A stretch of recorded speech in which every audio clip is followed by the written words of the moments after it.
गुरु प्यारे साध संगत जी, बड़े प्यार और सत्कार से कहना जी, धन निरंकार जी। साध संगत जी, दासी आप सभी के बीच एक विचार लेकर आई है, आशा है प्रवान करेंगे। साध संगत जी, हम अक्सर कहते हैं कि हमें ज्ञान मिल गया है, लेकिन ज्ञान केवल शब्दों का नाम नहीं है। साध संगत, बाबा जी अक्सर फरमाया करते थे कि कुछ बनो ना बनो, पर पहले इंसान बनो। आज हम इसी बात की गहराई में उतरेंगे कि आखिर ज्ञान लेने के बाद हमारे जीवन में वो बदलाव क्यों नहीं आता जिसकी उम्मीद सतगुरु हमसे करते हैं। तो साध संगत जी, विचार कीजिए, एक हीरा अगर किसी अनजान व्यक्ति के हाथ लग जाता है तो वह उसे कांच का टुकड़ा समझकर बच्चों को खेलने के लिए दे देता है, लेकिन वही हीरा जब जहरी के हाथ आता है तो सत्संगत उसे तिजोरी में रख देता है। ये मनुष्य जन्म सत्संगत वो हीरा है और सतगुरु वह जहरी है जिन्होंने इसकी कीमत बताई। सत्संगत, लेकिन विडंबना देखिए, आज इंसान इस हीरे को कंकड़ पत्थरों के भाव लुटा रहे हैं। अभी थोड़े दिन पहले एक जिज्ञासु महात्मा ने जिक्र किया था कि कैसे दुनिया उन्हें भ्रमित करने की कोशिश कर रही है। उनका मित्र उनसे कहता है कि अरे, आज के दौर में तो पैसा ही सब कुछ है, थोड़ी बहुत अनैतिकता पर स्त्री गमन या फिर नशा तो सत्संगत जी स्टेटस सिंबल है, इसे पाप क्यों मानते हो? आजकल ये सब चलता है, नॉर्मल सी बात है। साध संगत जी, यहाँ हमें विवेक की कसौटी इस्तेमाल करनी होगी। शास्त्रों में एक बहुत गहरा तर्क आता है। गोस्वामी तुलसीदास जी ने रामचरितमानस में लिखा है, काम, क्रोध, मद, लोभ सब नाथ नरक के पथ, अर्थात साध संगत, काम, क्रोध, अहंकार और लोभ ये नरक के रास्ते में है। साध संगत, अब यहाँ नरक का अर्थ मरने के बाद का कोई स्थान नहीं है। संतों ने समझाया है कि जब आपका जीवन जीते जी बेचैनी, डर और विश्वास से भर जाए, वही नरक है। साध संगत, लोग कहते हैं कि पैसा सब कुछ है। साध संगत जी, एक बार सोचिए, पैसे से आप बिस्तर खरीद सकते हैं पर नींद नहीं, पैसे से दवा खरीद सकते हैं पर स्वार्थ नहीं, पैसे से मकान खड़ा हो सकता है पर उसे खरीद घर बनाने के लिए प्रेम और रचित्र। साध संगत जी चाहिए।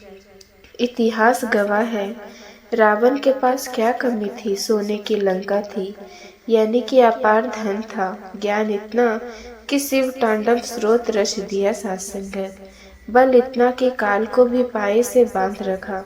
लेकिन साध संगत जी, कमी कहाँ रह गई? केवल एक चरित्र की, एक स्त्री पर डाली गई गंदी नजर ने उसके सोने की लंका को राख के ढेर में बदल दिया। साध संगत, यदि धन और बाहुबल सुख के कारण होते तो दुर्योधन दुनिया का सबसे सुखी इंसान होता, लेकिन अंत क्या हुआ? साध संगत, विनाश। इसीलिए जब कोई आपको ये कहे कि पाप करने में मजा है, तो उसे संतों का ये प्रमाण दीजिए कि क्षण भर का सुख और जीवन का भर का दुख ये सौदा समझदारी का नहीं। अब बात आती है आहार की। साध संगत जी, एक महात्मा जी ने संतों का प्रमाण देते हुए पूछा था, जैसा खाए अन्न वैसा होवे मन। ये क्यों कहा गया? साध संगत, ये केवल कहावत नहीं है, विज्ञान और अध्यात्म दोनों इसे मानते हैं, पर हमारे मिशन में तो खाने पीने की कोई मनाही नहीं है। साध संगत, है ना? सतगुरु ने हमें आज़ादी बख्शी है, बिल्कुल सत्य है। सतगुरु हमें रस्मों रिवाजों और वहमों भरमों से निकालकर आज़ाद करते हैं। साध संगत, लेकिन साथ ही सतगुरु हमें विवेक भी देते हैं। अगर संतों ने कहा है जैसा खाए अन्न वैसा होवे मन, तो इसके पीछे एक गहरा विज्ञान और अध्यात्म है। साध संगत, जिसे समझना हमारी स्वयं की जिम्मेदारी बनती है। हम अपने घर के बाहरी मंदिर को कितना साफ रखते हैं, वहाँ जूते लेकर भी नहीं जाते, तो फिर इस शरीर रूपी मंदिर जहाँ साक्षात निरंकार का वास है, वहाँ हम क्या डाल रहे हैं? साध संगत, इस पर विचार करना बहुत जरूरी है। विज्ञान भी मानता है कि हर भोजन की अपनी एक ऊर्जा यानी एनर्जी होती है। जब किसी जीवन को मारकर भोजन प्राप्त किया जाता है तो मृत्यु के समय उसके शरीर में जो भय, जो दर्द और तनाव के हार्मोन यानी कि स्ट्रेस हार्मोन पैदा होता है साथ संगत, वो पकने के बाद भी नष्ट नहीं होते। जब हम वो आहार लेते हैं तो अनजाने में ही वो निर्दयता, वो बेचैनी, वो भय हमारे मन का हिस्सा बन जाता है। इसीलिए साथ संगत, सत्संग की महत्वता है। सत्संग कोई रस्म नहीं, यहाँ इसीलिए नहीं आते क्योंकि हमारी हाजिरी लग जाए। हम यहाँ इसलिए आते हैं क्योंकि संसार की हवा जहरीली है और सत्संग ऑक्सीजन का चैम्बर है। जब हम सत्संग में संतों के प्रवचन सुनते हैं तो हमारे मन पर जमी हुई संसार की परतें उतरने लगती है। जैसे साबुन कपड़े का मैल काटता है, वैसे ही गुरु के वचन हमारे पापों और गलत विचारों को काटते हैं। माता जी हमें यही समझा रहे हैं कि ब्रह्म ज्ञान को केवल जानना नहीं है, जीना भी है साथ संगत। जीने का मतलब है परिस्थितियां चाहे कैसी भी हो, हमारा साथ संगत जी रिस्पॉन्स संतों वाला होना चाहिए, संसारी लोगों वाला नहीं। हमने यह तो जान लिया कि हमें क्या नहीं करना, हमें कुसंग और अनैतिक आचरण से बचना है।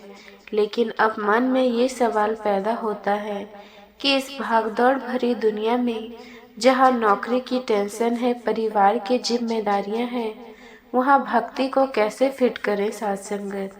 अक्सर हम सुनते हैं कि लोग कहते हैं महाराज दुकान से फुर्सत नहीं मिलती, ऑफिस में बॉस का बहुत दबाव रहता है, घर में झगड़ा और तनाव बहुत रहता है साथ संगत, सिमरन के लिए समय कहाँ से लाएं। यहीं पर हमसे चूक हो जाती है। भक्ति कोई एक्स्ट्रा क्वालिटी नहीं है जिसके लिए अलग से समय निकालना पड़े। शास्त्र में राजा जनक का उदाहरण आता है साथ संगत, उसको देखिए, वो विद्रोह साथ संगत जी कहे जाते थे। एक बार एक जिज्ञासु उसके पास आ गया, उसने सोचा ये कैसा ज्ञानी राजा है, ये तो मखमली गद्दे पर बैठा है, राजकाल चला रहा है, ये मुझे क्या ज्ञान देगा। राजा जनक ने उसके मन की बात जान ली। उन्होंने उस जिज्ञासु के हाथ में दूध से लबालब भरा हुआ कटोरा दिया और 2 सैनिक उसके पीछे लगा दिए। शर्त यह थी कि उसे पूरे नगर की परिक्रमा करनी है, लेकिन अगर दूध की एक बूंद भी गिरी तो सैनिक उसी क्षण उसका सर धड़ से अलग कर देंगे साथ संगत। वह व्यक्ति गया, पूरा मेला खेला, नाचा गाया, बाजार देखा और वापस आ गया। राजा जनक ने पूछ लिया, बताओ साथ संगत जी नगर में क्या क्या देखा। उसने हाथ जोड़कर कहा, राजा मेरा पूरा ध्यान तो इस कटोरे पर था, मुझसे डर था कि एक बूंद गिरी तो गर्दन जाएगी। मैंने नगर देखा तो सही, पर मेरा ध्यान वहाँ नहीं था। बनकर जीते हैं तो चिंता होती है, जब आप सेवादार बनकर जीते हैं तो चिंतन होता है। तय आपको करना है कि आपको चिंता चुननी है या चिंतन। साथ संगत जी एक बहुत महत्वपूर्ण पहलू है हमारा व्यवहार। लोग आपके माथे का तिलक या गले की माला बाद में देखते हैं, पहले आपकी जुबान देखते हैं। अगर कोई महात्मा सत्संग में बहुत ऊंची बातें करे लेकिन घर जाकर अपनी पत्नी पर चिल्लाए, अपने माता पिता का अपमान करे या पड़ोसी से गाली गलौज करे, तो साथ संगत जी माफ करना, वो भक्त नहीं हो सकता। कबीर जी ने कहा है, पोथी पड़ी पड़ी जग मुआ, पंडित भया न कोई, 2.5 अक्षर प्रेम का पढ़े सो पंडित होए। तर्क से सोचिए साथ संगत, एक मिठाई की दुकान का बोर्ड बहुत सुंदर लगा हो, लेकिन अंदर बैठा हलवाई ग्राहकों को गालियां देता हूँ, तो क्या कोई वहां से मिठाई खरीदेगा? नहीं खरीदेगा। हम इस मिशन के सतगुरु के सेल्समैन या रिप्रेजेंटेटिव है साथ संगत जी। हमारा आचरण है कि वो मिठाई है जिसे देखकर दुनिया हमारे गुरु की तरफ आकर्षित होगी साथ संगत। साथ संगत जी अगर हमारी वाणी कड़वी है तो हम अपने सद्गुरु का प्रचार नहीं बल्कि अप्रचार या बुरी पब्लिसिटी कर रहे हैं साथ संगत, है ना। इसीलिए साथ संगत सहनशीलता और मिठास को अपना गहना जरूर बना लीजिएगा। जब सामने वाला आग उगले तो आप पानी बन जाइए। आग से पानी बुझती है साथ संगत, पानी ही उसे शांत कर सकता है। आजकल परिवारों में दरारें क्यों आ रही है? क्योंकि हमारे पास क्षमा नाम हथियार नहीं बचा। अगर हमारी जीभ दांतों के बीच आकर कट जाए तो क्या हम दांतों को हथौड़े से तोड़ देंगे? नहीं ना। हम दर्द सहते हैं, दवाई लगाते हैं, क्योंकि दांत भी हमारे हैं और जीभ भी हमारी है। परिवार में भी यही समझ अपनाएं। अगर किसी ने कुछ कह दिया तो उसे पराया समझकर बदल मत दीजिए साथ संगत। ये सोचिए यह भी मेरा अंग है, शायद इसकी समझ अभी कम है।